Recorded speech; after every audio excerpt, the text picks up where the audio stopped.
Hi students, welcome back to elite academy. हमने अभी just 2 दिन पहले एक वीडियो आया था जिसके अंदर हमने हेरिडिटी चैप्टर को कंप्लीट कर लिया था। आज के इस लेक्चर के अंदर हम हेरिडिटी चैप्टर के सारे PYQs करने वाले हैं। एटलीस्ट लास्ट 10 ईयर के PYQs करेंगे, उतने ही रेलिवेंट होते हैं करना। बहुत ज़्यादा पुराने PYQs रिपीट होने के चांसेस आर रिलेटिवली बहुत कम। तो जो हमारे लिए इम्पॉर्टेंट है और मोरलेस सारा कुछ इस चैप्टर का इसके थ्रू भी हम रिवाइज कर लेंगे। अलग से ये PYQ सेशन इसलिए रखा गया क्योंकि हमने हेरिडिटी के सेशंस में सिर्फ कॉन्सेप्ट पढ़ने पे ध्यान दिया था और क्वेश्चंस नहीं किए थे। इस सेशन के अंदर हम ना सिर्फ PYQs करेंगे बल्कि हम NCERT के भी सारे क्वेश्चंस करेंगे। तो ड्रिल यही है कि पहले आप लोग ट्राई करना खुद से क्वेश्चंस को अटेम्प्ट करना, और इन केस नहीं हो पाता या फिर once you have done a particular question तो आप वीडियो को ऑन करें और चेक करें कि आपका आंसर सही है या नहीं। राइट तो एक बार just to make you revise and go through all the topics जो हमने अभी तक कवर करे हैं। तो सबसे पहले इस चैप्टर के अंदर हमने पढ़ा था हेरिडिटी क्या होता है। हेरिडिटी होता है जब जो ट्रेट्स होते हैं, मतलब जो कैरेक्टरिस्टिक्स हैं एक इंसान से दूसरे इंसान में, जो कि उनकी अगली जनरेशन में पास ऑन होता है during the process of reproduction, तो उसे हम हेरिडिटी बोलते हैं। ठीक है, जो जेनेटिक्स है इस चैप्टर को जेनेटिक्स के अंदर डाला जाता है, मतलब जेनेटिक्स की कैटेगरी में डाला जाता है। What is genetics? जेनेटिक्स एक ब्रांच ऑफ बायोलॉजी है which deals with the inheritance of characteristics and heredity, कि जब वो एक ट्रेट पास ऑन हो जाता है तो उसका क्या रिजल्ट एक्सप्रेस किया जाता है। समझ रहे हो? तो ये हमने पढ़ा। उसके बाद हमने पढ़ा डोमिनेंट ट्रेट क्या होता है, रिसेसिव ट्रेट्स क्या होते हैं, ट्रेट का मतलब क्या है, डोमिनेंट का मतलब क्या है, रिसेसिव का मतलब क्या है। उसके बाद हमने मोनोहाइब्रिड एंड डाइहाइब्रिड क्रॉस को पढ़ा, और लास्ट लेक्चर में हमने ये समझा कि ट्रेट्स एक्सप्रेस कैसे किए जाते हैं। और उसके बाद हमने सेक्स डिटर्मिनेशन पढ़ा in humans and in some other animals also, जिनके अंदर जो ट्रेट्स है वो जेनेटिकली डिटरमाइंड नहीं होते। आज की क्लास में हम यही सारे टॉपिक्स के थ्रू गो थ्रू करेंगे। कुछ ऐसे भी टर्म्स हैं जैसे homologous organs, analogous organs, speciation, जो हमने नहीं पढ़े हैं अभी तक, बट वो भी इस कुछ PYQs में आए हैं। तो ये हमारे लिए भी अच्छा हो गया कि जो हमने नहीं पढ़ा है हम वो भी एक बार देख लेंगे। वैसे जनरली जो क्वेश्चंस होते हैं वो NCERT पर बेस्ड होते हैं, बट कभी कभार हो सकता है ऐसा कि बाहर से आए। तो क्योंकि बाहर से आए हैं तो हम वो वाले 2-3 जो भी टॉपिक्स हैं वो भी पढ़ लेंगे। ये जो PYQ सेशन है ये 2 पार्ट्स में बटेगा, क्योंकि हमारे पास 10 साल के क्वेश्चंस है और NCERT के भी क्वेश्चंस है, तो एक क्लास में उसे अकोमोडेट करना वुड नॉट बी पॉसिबल, और else the video will be too long, तो वो आप देखोगे नहीं एनीवेज। तो इससे बढ़िया शॉर्ट 2 वीडियोस बनाई जाएंगी, पार्ट 1 एंड पार्ट 2। तो आज पार्ट 1 है जिसमें हम PYQs को स्टार्ट करेंगे। Alright, so let's get started. हाँ जी, तो हम स्टार्ट करने लगे हैं हमारे क्वेश्चंस। ये पार्ट 1 है जैसे कि मैंने ऑलरेडी बता दिया है, और मेक श्योर करेंगे कि सारे लोग पहले खुद ट्राई करें क्वेश्चंस को और फिर उसका सोल्यूशन देखिए। दैट वे आप भी सीखोगे और आपको पता भी लगेगा कि आपको कितना आता है। और anybody who is looking forward for learning everything that is there in the chapter before attempting this, तो पहले जो 3 लेक्चर्स ऑलरेडी हो रखे हैं वो देख लीजिए। It would give you a lot of information and knowledge about the chapter. Right, चलो स्टार्ट कर लेते हैं। Consider the following statements. The sex of a child is determined by what it inherits from the mother. बिल्कुल गलत बात है, क्योंकि आपको लास्ट लेक्चर में ही बताया गया है कि मदर के पास दोनों सेम क्रोमोसोम्स हैं, फादर के पास डिसिमिलर पेयर ऑफ क्रोमोसोम्स हैं, एक X है और एक Y है। तो मदर तो इन एनी केस X ही दे पाएगी। It is the father who can give rise to 2 kinds of gametes. अब उसमें से कौन सा बच्चे के पास आएगा वो फादर को भी नहीं पता है ना बच्चे को पता है। तो जो सेक्स ऑफ द बेबी है it is determined by the father and not the mother, because the mother can only form 1 kind of chromosome. Right, तो ये तो बिल्कुल गलत है। Sex of a child is determined by what it inherits from the father, बिल्कुल सही बात है। Probability of having a male child is more than that of a female child, ऐसा बिल्कुल भी जरूरी नहीं है। इनफैक्ट इट इज लेसर, क्योंकि मेल तो सिर्फ तब पैदा होगा जब Y क्रोमोसोम आएगा, फादर के एंड से। बट फीमेल तो क्या है, अगर फीमेल के एंड से भी X आता है, मेल के एंड से भी X आता है, तो वो बन जाएगा, क्योंकि female can only give rise to X chromosome. Right, technically ज्यादा कम की कोई बात ही नहीं है, इक्वल होता है। यू नेवर नो कि मेल X देगा या Y देगा, तो पूरा 50-50 होता है कि अगर X आया तो गर्ल बनेगी और Y आया तो बॉय बनेगा। The sex of a child is determined at the time of fertilization when male and female gametes fuse to form a zygote. बिल्कुल सही बात है। कब determine होता है सेक्स? जब दोनों gametes fuse करते हैं और तब जाके पता लगता है कि ठीक है भाई कौन से क्रोमोसोम आए हैं from the male and the female. तो कौन सी करेक्ट स्टेटमेंट है हमारी एक है सेकंड और एक है फोर्थ। तो सेकंड एंड फोर्थ का कहाँ पे है ऑप्शन नंबर बी। तो इसका आंसर है बी। ठीक है, हमारा पहला क्वेश्चन डन। आगे बढ़ते हैं। सोर्स बेस्ड या फिर केस बेस्ड, आजकल केस बेस्ड क्वेश्चंस बहुत ज़्यादा आते हैं, इसीलिए इनको इंक्लूड भी किया गया, और ये अभी पिछले साल 2024 के PYQs है। ठीक है। Internal choice is provided in one of these subparts. One second. Mendel worked out the rules of heredity by working on Garden P using a number of visible contrasting characters. He conducted several experiments by making a cross with one or two pairs of contrasting characters of P plant. On the basis of his observation, he gave some interpretations which helped to study the mechanism of inheritance. ठीक है, हम पढ़ चुके कि Mendel ने बहुत important contributions दिए हैं in this field of genetics.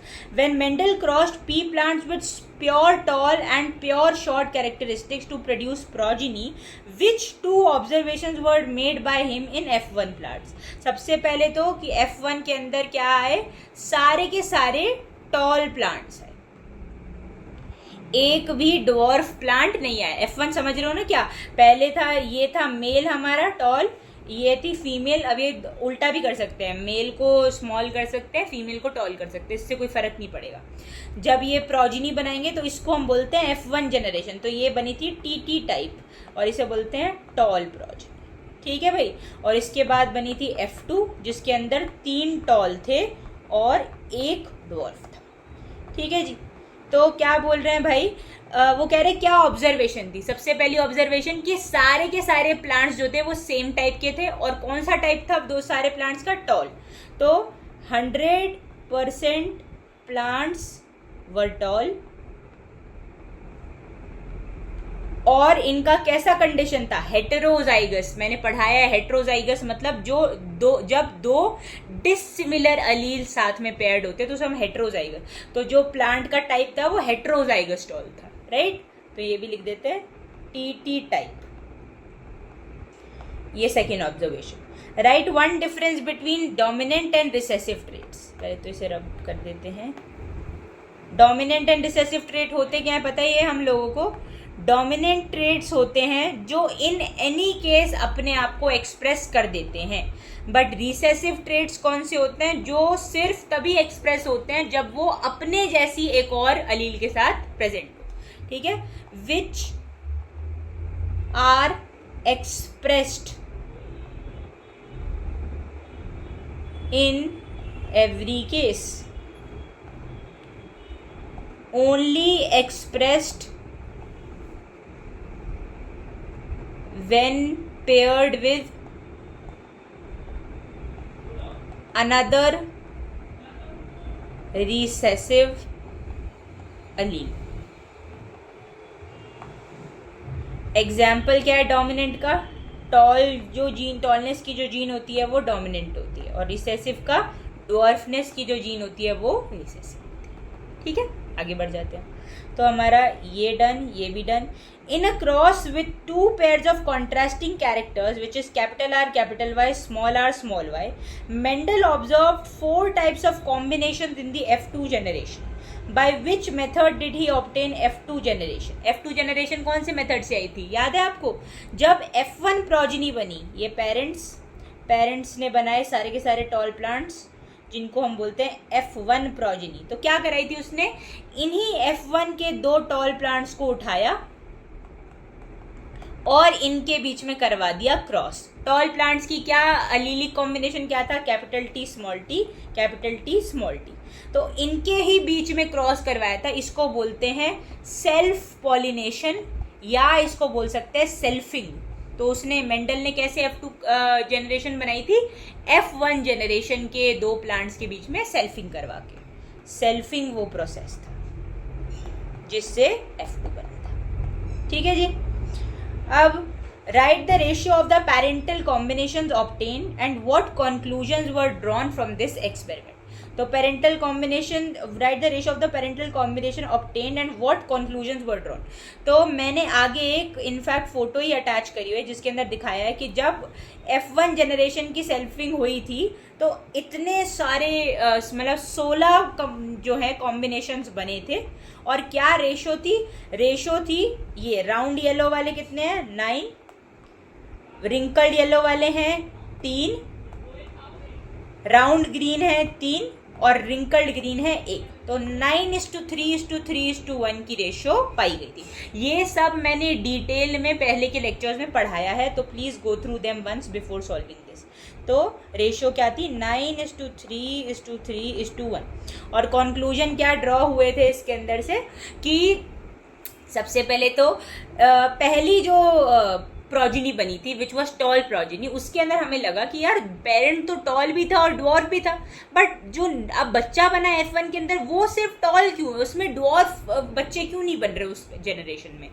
तो सेकेंड जनरेशन में देखा गया कि हाँ भाई कुछ बच्चे टॉल भी हैं, कुछ बच्चे ड्वार्फ भी हैं। तो बेसिकली इस पर्टिकुलर एक्सपेरिमेंट से यही पता लगा था कि जो रिसेसिव ट्रेट्स होते हैं ना वो सिर्फ तभी एक्सप्रेस करते हैं जब उनको पेयर कर दिया जाए एक और रिसेसिव पेयर के ट्रेट के साथ। बट ऊपर वाले केस में क्या था, मतलब F1 प्रोजिनी के केस में ऐसा कोई केस बना ही नहीं कि दो रिसेसिव प्रोजिनी जो है, दो रिसेसिव अलील्स जो है वो साथ आ पाए। तो मेजर ऑब्जर्वेशन क्या थी इस F2 जनरेशन को पाने की कि recessive trait can was observed and it was concluded that recessive trait can only be seen if it is paired with another recessive trait. तो हमने ये जो रेशो होती है ना इसको बोलते हैं फिनोटाइपिक रेशो।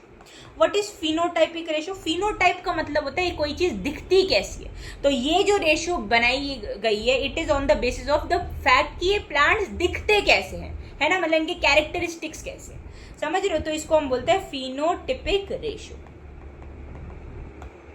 तो ये थी हमारी मेजर ऑब्जर्वेशन। और एक तो हमने ये देखा कि डोमिनेंट अलील अपने आप को हर केस में एक्सप्रेस करती है whether it is paired with another dominant Aleel of the same time, या उसको रिसेसिव अलील के साथ पेयर करो। डोमिनेंट अलील अपने आप को हर केस में एक्सप्रेस करेगी, बट रिसेसिव ट्रेट अपने आप को कब एक्सप्रेस करेंगे, जब उसको एक और रिसेसिव अलील के साथ पेयर किया जाए। ठीक है जी, तो ये वाला क्वेश्चन भी हमारा डन है। Second question done. थर्ड पे आ जाते हैं।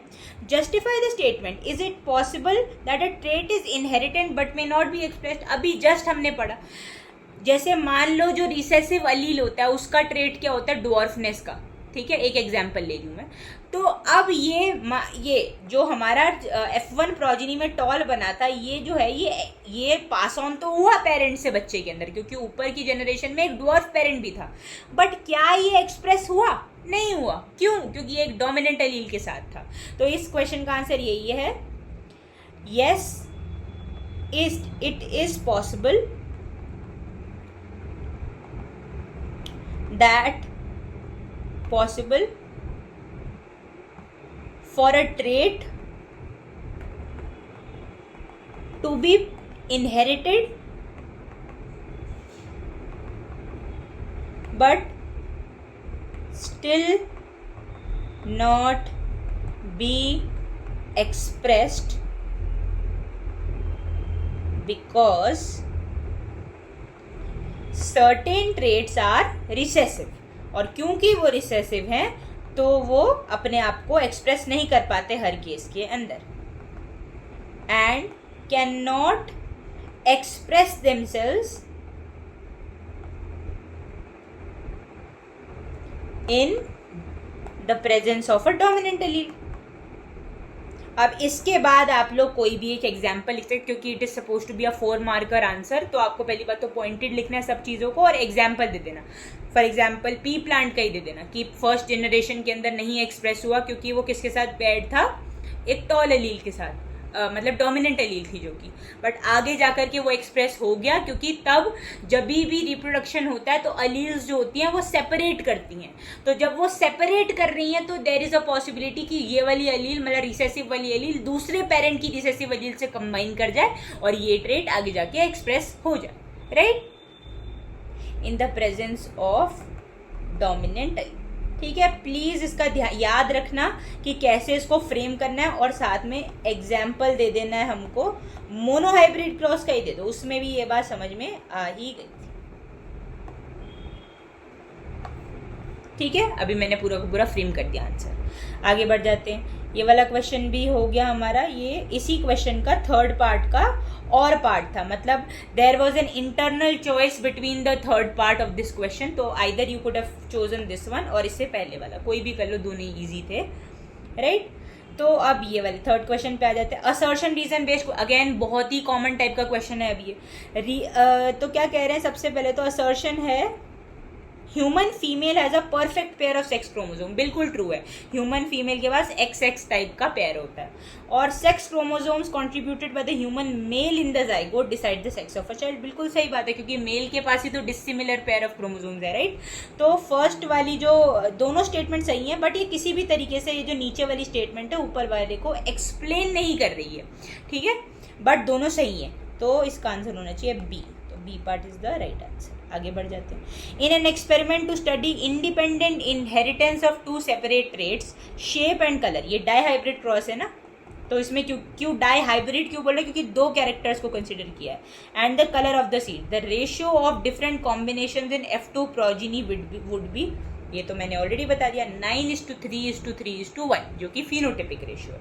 आगे आप जाओगे, मतलब 12th स्टैंडर्ड के अंदर आप जीनोटाइपिक रेशियो भी पढ़ोगे। इस केस में जीनोटाइप क्या होता है, जो हम, ये तो है कि दिख कैसा रहा है, बट ये और ये दोनों ही राउंड है, बट इनका अलील का कॉम्बिनेशन तो अलग है। तो ये जो अलीलिक कॉम्बिनेशन वाली चीज होती है ना, इसको हम बोलते हैं इनका जीनोटाइप।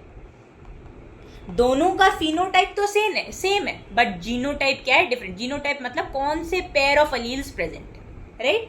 आगे बढ़ जाते हैं।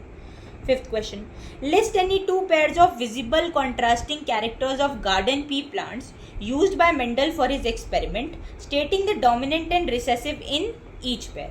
बहुत ही आसान है, उसने एक तो यही जो हम मेजरली पढ़ते हैं, टॉल प्लांट और ड्वार्फ प्लांट, जिसके अंदर टॉल जो था वो डोमिनेंट था और ड्वार्फ जो था वो रिसेसिव था। पता है ना हमको कि पी प्लांट के 7 कॉन्ट्रास्टिंग कैरेक्टरिस्टिक्स जो थे, उसके ऊपर बार बार मल्टीपल टाइम मेंडल ने क्या किए थे, क्रॉसेस परफॉर्म किए थे। तो उन 7 में से हमें कोई भी 2 बताने हैं। तो एक मैंने बताया टॉल एंड ड्वार्फ, और एक था राउंड सीड और एक था रिंकल्ड सीड। तो ये पहले वाले जो कैरेक्टर थे ये थे प्लांट हाइट के, और जो दूसरे वाले कैरेक्टर थे वो थे सीड शीट के। समझे? आगे बढ़ जाते हैं। In humans the probability of getting a male और a female child is 50%, explain with the help of a flow diagram only. तो बहुत ही आसान है भाई, ये है हमारी फीमेल और ये है हमारा मेल। जो फीमेल है उसके पास दोनों XX, जो मेल है उसके पास दोनों XY। दोनों ने किया क्रॉस, मतलब दोनों का हो रहा है रिप्रोडक्शन। तो देयर इज़ अ पॉसिबिलिटी कि फीमेल अपना X दे और मेल भी अपना X दे, या फिर देयर इज़ अ पॉसिबिलिटी कि फीमेल अपना X दे बट मेल अपना Y दे दे। In that case there would be a formation of male, और इस केस में there would be a formation of female. तो इसमें दोनों XX, इसमें XY। ठीक है भाई, तो ये इससे पता ही लग गया हमें कि ये 50-50% चांस है। अब मेल को भी नहीं पता कि उसकी कौन सी अलील जाके फीमेल वाली अलील के साथ कंबाइन करेगी, तो it can lead to the formation of a female also, it can lead to the formation of a male also, right. तो ये हमारा मेल है और ये हमारा फीमेल। इसी से हमने जस्टिफाई कर दिया कि दोनों की इक्वल प्रोबेबिलिटी है। आगे बढ़ जाते हैं। 6th question, the survival of a species is promoted through a creation of variation, illustrate with an example। बताया ही मैंने आपको, आपने नेचुरल सिलेक्शन की थ्योरी के बारे में भी सुना होगा कि कई बार ये बोला जाता है कि जो भी ऑर्गेनिज्म बहुत ज़्यादा फिट है उसके सर्वाइव करने के चांसेस ज़्यादा होते हैं। तो ओवर द जेनरेशंस जो हैं, सेक्सुअल रिप्रोडक्शन के दौरान बहुत सारे वेरिएशंस जो है वो अक्यूमुलेट होते जाते हैं। अब वो वेरिएशंस जनरली एक बेटर टाइप की कॉम्पोजिशन बनाते हैं और बेटर तरीके से इम्यूनाइज करते हैं या फिर मतलब किसी तरीके से एक ऑर्गेनिज्म को हेल्प करते हैं, उसे डिफरेंट बनाते हैं as compare to the existing human being, क्योंकि उसके अंदर अब नए वेरिएशन आ गए हैं। अब वो वेरिएशन क्या है, बहुत केसेस में हेल्पफुल भी होते हैं। जैसे अगर यहाँ पे हम एग्जाम्पल लेते तो बैक्टीरिया का एग्जाम्पल लेते हैं। बैक्टीरिया के केस के अंदर there could be certain conditions कि वेरिएशन आते आते ऐसा कुछ वेरिएशन आए कि वो हीट रेजिस्टेंट बन जाए। तो ऐसे टाइप के जो बैक्टीरिया हैं वो एनवायरनमेंट में ज़्यादा स्टेबली ग्रो कर पाएंगे, और क्योंकि वो ढंग से ग्रो कर पाएंगे तो अच्छे से सर्वाइव कर लेंगे। तो ये एक ऐसी वेरिएशन का एग्जाम्पल है जिसके अंदर वेरिएशन ने क्या किया, हेल्प आउट कर दिया उस ऑर्गेनिज्म को in order to survive in a better manner.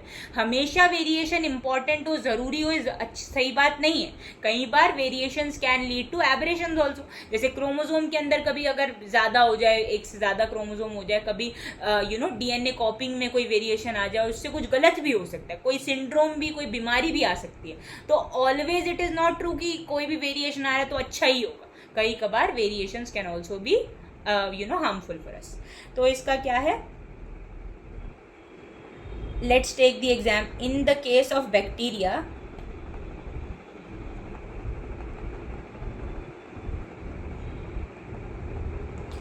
a certain type of variations can make them heat resistant such that वो ज़्यादा हीट को टॉलरेट कर पाए, so that they can survive better, their survival chances increase.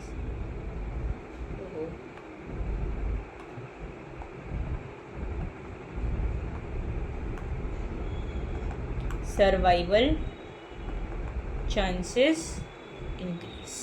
तो ये एक type of, ऐसे बहुत सारे एग्जाम्पल हमें हमारे नेचर में देखने को मिलते हैं, राइट। ये भी क्वेश्चन डन। अब इस पे आ जाते हैं। 2 differences between dominant and recessive traits, what percentage of pea plants in F2 generation. ये हम ऑलरेडी कवर कर चुके हैं ये वाला पार्ट कि डोमिनेंट और रिसेसिव ट्रेड्स में क्या अंतर है। डोमिनेंट हर केस में एक्सप्रेस करता है, रिसेसिव हर केस में एक्सप्रेस नहीं कर पाता है। और सेकंड पॉइंट में आप एग्जांपल्स दे सकते हैं डोमिनेंट के भी रिसेसिव के भी, या ये लिख सकते हैं कि डोमिनेंट ट्रेड्स जो हैं वो डोमिनेंट की प्रेजेंस में भी एक्सप्रेस करते हैं, डोमिनेंट और मतलब और रिसेसिव की प्रेजेंस में भी एक्सप्रेस करते हैं, बट जो रिसेसिव है वो सिर्फ और सिर्फ रिसेसिव के केस में ही एक्सप्रेस करते हैं।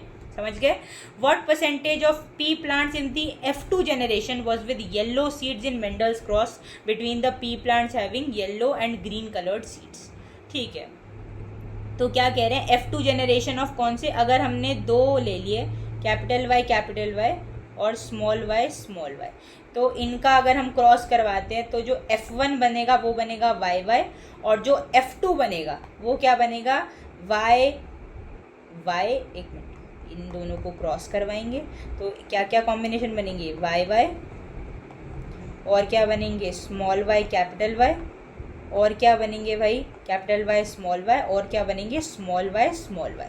तो जो कैपिटल Y है वो येलो वाली जीन है, तो कितने येलो प्लांट्स बन रहे हैं, ये तीन येलो हैं, क्योंकि इसमें दोनों रिसेसिव है तो ये ग्रीन हो जाएगा। तो हाउ मेनी, 3। ठीक है, आगे बढ़ जाते हैं। और ये what percentage of P plant yellow seeds in the middle cross between, ठीक है, गॉट इट। आगे बढ़ जाते हैं। Mendel crossed pure tall P plants with pure short P plants and obtained F1 progeny. When the plants of F1 progeny were self-pollinated, plants of F2 progeny were obtained. ठीक है, what did the F1 progeny look like? Give their gene combination.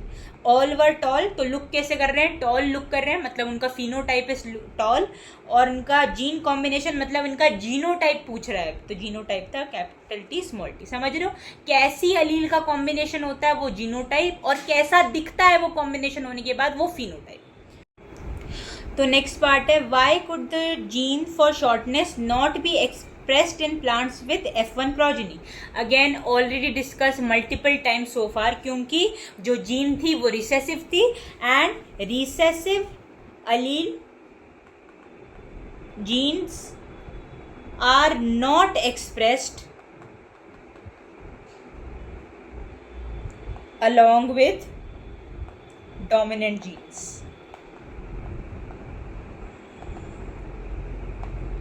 Right.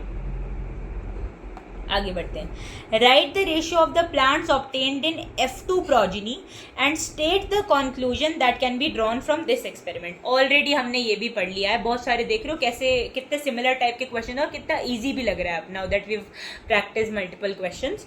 तो कह रहा है कि ratio क्या था F2 progeny के अंदर, 3:1 का रेशियो था जिसमें 3 टॉल और 1 ड्वार्फ प्लांट था।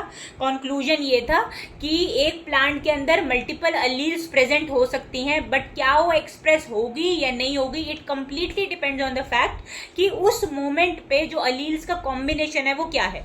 अगर 2 डोमिनेंट अलील्स हैं या एक डोमिनेंट एक रिसेसिव है तो डोमिनेंट कैरेक्टर एक्सप्रेस होगा, अदरवाइज अगर दोनों ही रिसेसिव है तो रिसेसिव कैरेक्टर एक्सप्रेस होगा और अलग रिजल्ट मिलेगा, राइट। आगे बढ़ जाते हैं।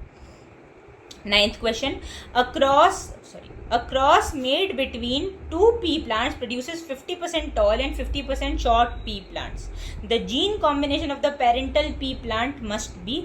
तो देखते हैं एक बार, अगर हम ये वाला करते हैं, ये तो हमें पता ही है, ये F1 प्रोजेनी की जब सेल्फिंग कराते हैं तो यही कॉम्बिनेशन होता है। तो इसमें तो हमें पता है 50% शॉर्ट और 50% टॉल तो नहीं होता, उसमें तो 3:1 का रेशियो होता है, 3 टॉल यानी कि 75% टॉल और 25% ड्वार्फ होता है, तो ये तो गलत ही है बिल्कुल।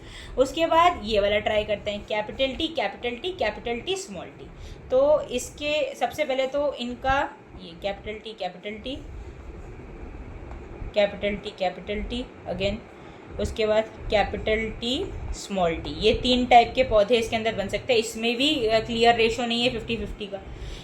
अब ये वाला ट्राई करते हैं एक बार, C part which is capital T small T small T small T. ठीक है भाई, अब क्या करेंगे, इसके कॉम्बिनेशन देखते हैं। एक बार ये अपना टी देगा, ये अपना स्मॉल टी, एक बार ये अपना स्मॉल टी देगा, ये भी अपना स्मॉल टी, तो capital T small T small T small T. तो इस पर्टिकुलर कॉम्बिनेशन में हम ऐसा देख सकते हैं कि 50% टॉल 50% ड्वार्फ बने, ये सारे ड्वार्फ होंगे, ये सारे टॉल होंगे, टॉल एंड ड्वार्फ। और बट ये और जो इसके नीचे वाला है ये सही आंसर है हमारा। जो नीचे वाला है वो तो हमें पता ही है, जो पेरेंटल कॉम्बिनेशन लेता है मेंडल अपने मोनोहाइब्रिड क्रॉस में, वो यही है, होमोजाइगस टॉल होमोजाइगस ड्वार्फ। तो इस केस में जो प्रोजेनी बनती है वो 100% टॉल बनती है, which is capital T and small T. समझ गया मेरी बात? तो इसका आंसर है हमारे लिए सी। और ऑल्सो ये कभी भी ऐसा अगर हम क्रॉस करवाते हैं ना जिसके अंदर एक पेरेंट पूरा का पूरा क्या हो, होमोजाइगस रिसेसिव हो, तो उसको हम बोलते हैं टेस्ट क्रॉस। और टेस्ट क्रॉस का हमेशा यही रिजल्ट होता है, 50% टॉल 50% ड्वार्फ। समझ गए?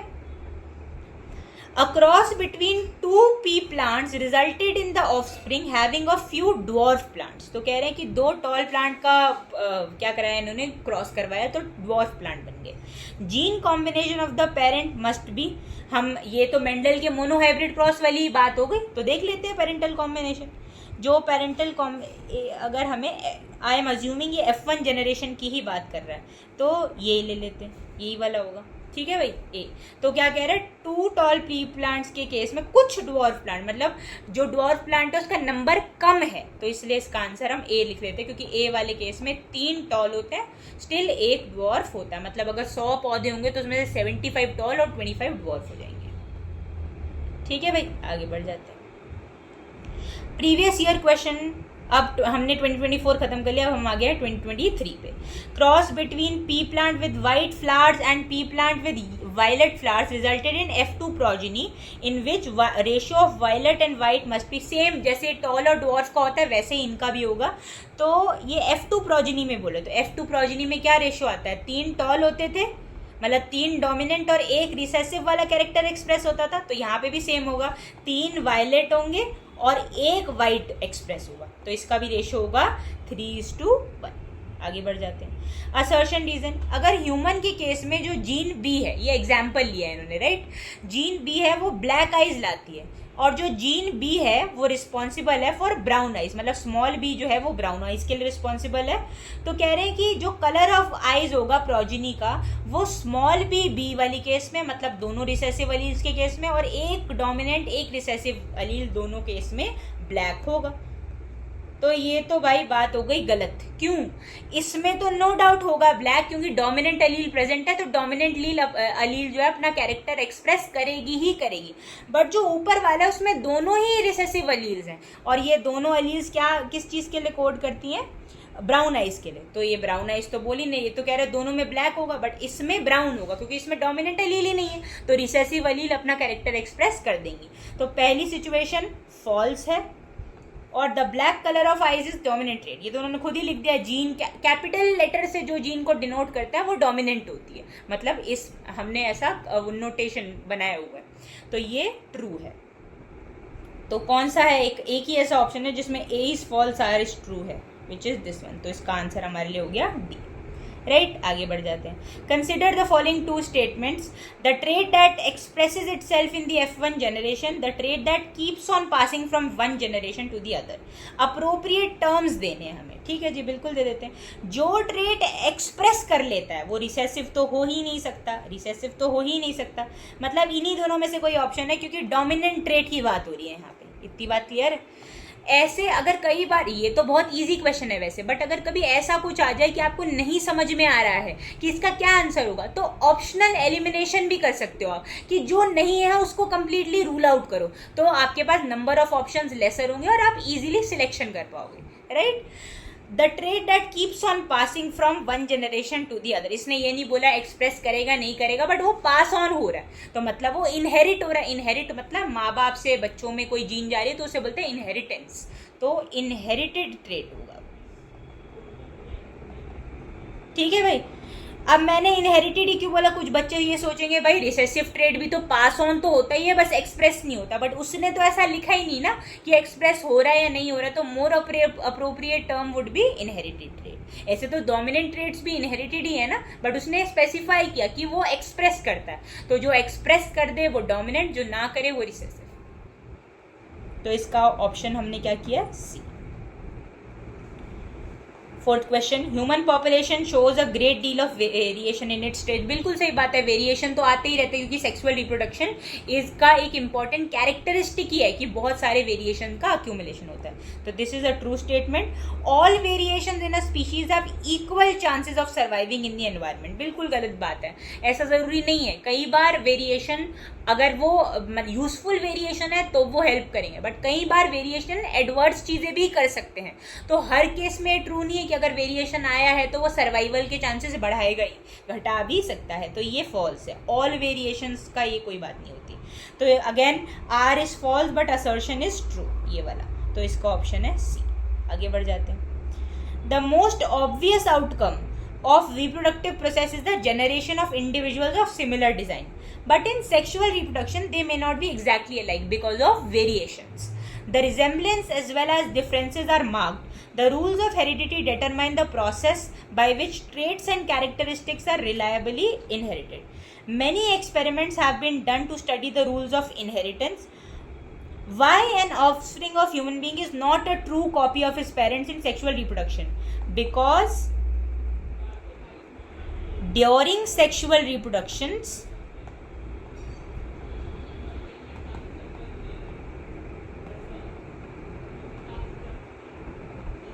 variations are introduced,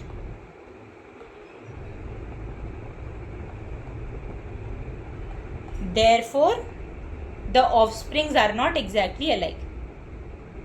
offspring मतलब babies या फिर progeny are not exactly alike. समझ रहे हो मेरी बात? आगे बढ़ जाते हैं। While performing experiments on inheritance in plants, what is the difference between F1 and F2 generation? Multiple times already discussed. F1 looks tall but has a recessive allele as well. F2 there are 3 tall plants, but there is also one dwarf plant, indicating the presence of a recessive allele also. ये difference है दोनों के अंदर. Why do we say that variations are useful for the survival of a species over time? Because sometimes certain variations can lead to the better chances of survival of a certain organism, है ना. जैसे अभी bacteria का बताया था कि कुछ variation आके एक ऑर्गेनिज्म को बेटर बना सकती हैं और उसके चांसेस ऑफ सर्वाइवल को इंक्रीज करती हैं. ठीक है, आगे बढ़ जाते हैं. In some families, either rural or urban, females are tortured for giving birth to a female child. They do not seem to understand the scientific reason behind the birth of a boy or a girl. ये तो सुना ही है सबने. India में in fact बहुत ज़्यादा होता है कि female is always blame for giving rise to a girl child, और गर्ल चाइल्ड को थोड़ा नीचे समझा जाता है, लायबिलिटी माना जाता है. तो always the female is blame for giving rise to a girl child. In fact, the mother is not responsible for the sex of the child. Of course we know that because father is responsible, क्योंकि father के पास ही dissimilar pair of chromosomes होते हैं. State the basis on which the sex of a newborn baby is determined in humans. Genetically determined है सबसे पहले तो to begin with, and it is determined on the basis of the chromosome that is contributed by the father, because female can only contribute to one type of chromosome. On the basis of the chromosome given by the father. Right? आगे बढ़ जाते हैं. How is the original number of chromosomes present in the parents restored in the progeny? मैंने आपको बताया था last class के अंदर ही कि जो जर्म सेल्स होते हैं, मतलब जो गैमीट्स होते हैं, उनके अंदर केवल एक क्रोमोसोम होता है. They only consist of one gene set या फिर one chromosome. One gene set होता है उनके अंदर.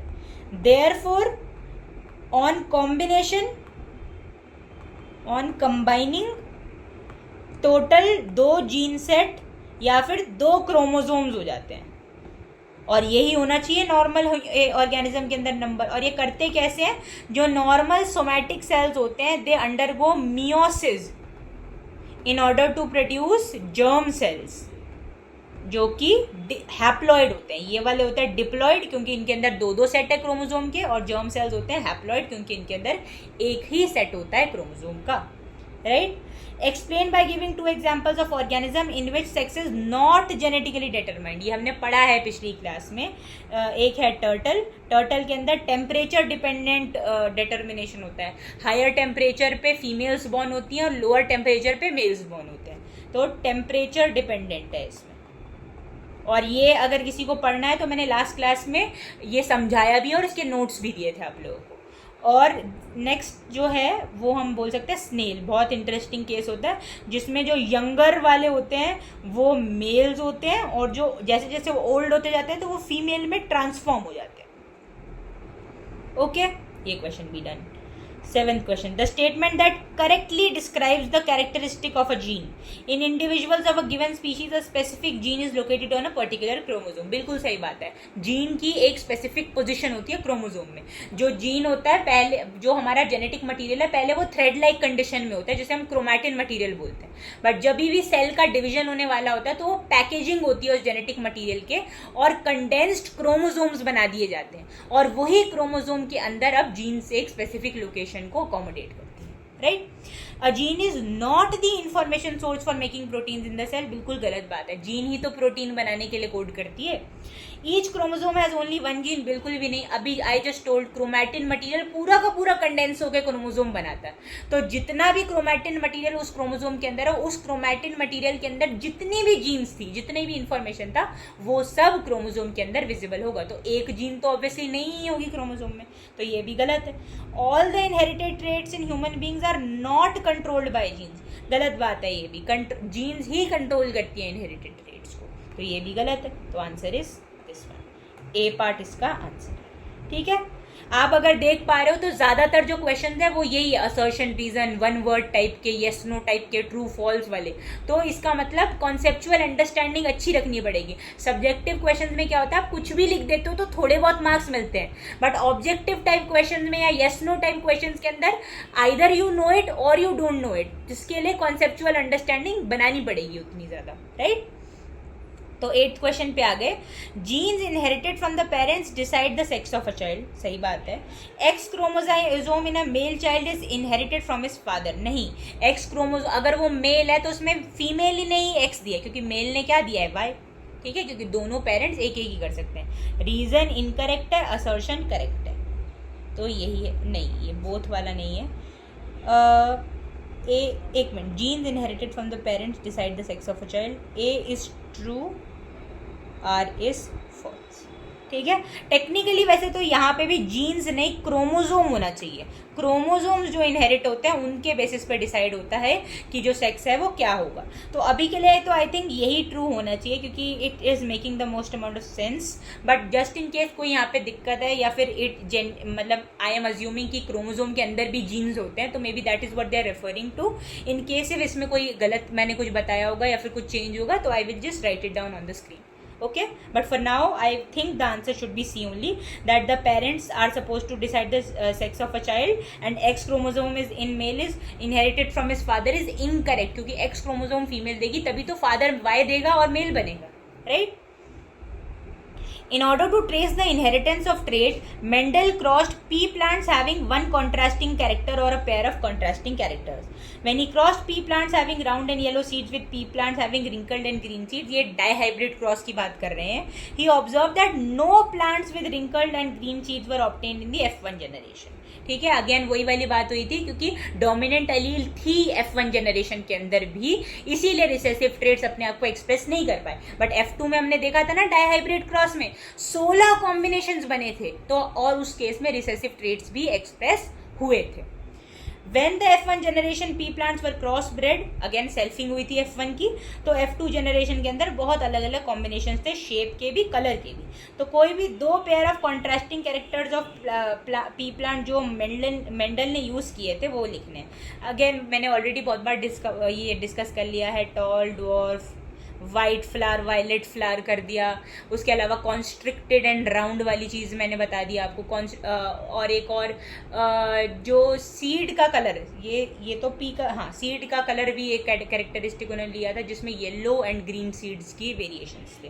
तो ये आप देख सकते हो, बुक के अंदर एक टेबल भी आएगा, उसके अंदर सारे के सारे कैरेक्टरिस्टिक्स लिखे गए हैं। ठीक है भाई, differentiate between dominant already discussed, state the ratio of the combinations observed in the F2 generation, what do you interpret from this result? 9:3:3:1, इससे यही इंटरप्रेट करते हैं कि डिफरेंट अलीलिक कॉम्बिनेशंस की वजह से जो रिसेसिव कैरेक्टरिस्टिक्स हैं वो भी एक्सप्रेस हुए, इस वजह से हमारे पास 16 डिफरेंट तरीके के कॉम्बिनेशंस बन पाए, जिससे हम ये कंक्लूड करते हैं कि during the formation of an organism जो अलील्स होती हैं वो सेग्रीगेट करती हैं, और वो अलील आपको नहीं पता कि कौन सी अलील किस अलील ऑफ द अदर पेरेंट के साथ कंबाइन करेगी, और based on that very fact बहुत अलग अलग कॉम्बिनेशंस बनाए जा सकते हैं। ठीक है, और वो कॉम्बिनेशन देखते कैसे? पनेट स्क्वायर की मदद से। मैंने बताया था ना, एक स्क्वायर बनाते हैं, उसमें अलील्स का क्रॉस कर करके जो भी रिजल्ट आता है वो लिखते जाते हैं। ये ऑलरेडी डिस्कस्ड क्वेश्चन ही हो गया, टेक्निकली सारे पार्ट्स हम ऑलरेडी भी कर चुके हैं। Given below is a cross between pure violet and pure white flowered pea plant. वही टॉल और डॉर्फ वाला जो मोनोहाइब्रिड है सेम है, but with violet and pure white, जिसके अंदर वायलेट डोमिनेंट कैरेक्टरिस्टिक है और वाइट रिसेसिव है। जस्ट लाइक मतलब जो टॉल था वो डोमिनेंट था और डॉर्फ रिसेसिव था। Diagrammatically explain what type of progeny is obtained in F1 generation and F2 generation. Pure white flowered plant VV into pure white flowered, ठीक है, गॉट इट। तो डायग्रामेटिकली मतलब फ्लो चार्ट वाइज बोल रहे हैं वो explain करने को। तो हमने क्या करे, एक वायलेट कलर ही ले लेते हैं, वायलेट कलर के फ्लावर्स ले लिए, और वाइट कलर कैसे लेंगे? चलो वाइट को ये मान लेते हैं कि हमारा वाइट है, तो ये हमने वाइट ले लिया और इनका करा दिया क्रॉस। ठीक है भाई, तो अब हमारे पास जो ये वाली जनरेशन बनी, इसके अंदर तो क्या था भाई, 1 सेकेंड, अगली जनरेशन के अंदर तो बस एक वायलेट ही हुआ, क्योंकि F1 में क्या होता है, हमेशा सिर्फ एक ही जो वो है ट्रेट है वो एक्सप्रेस कर पाता है। तो 100% वायलेट फ्लावर्स।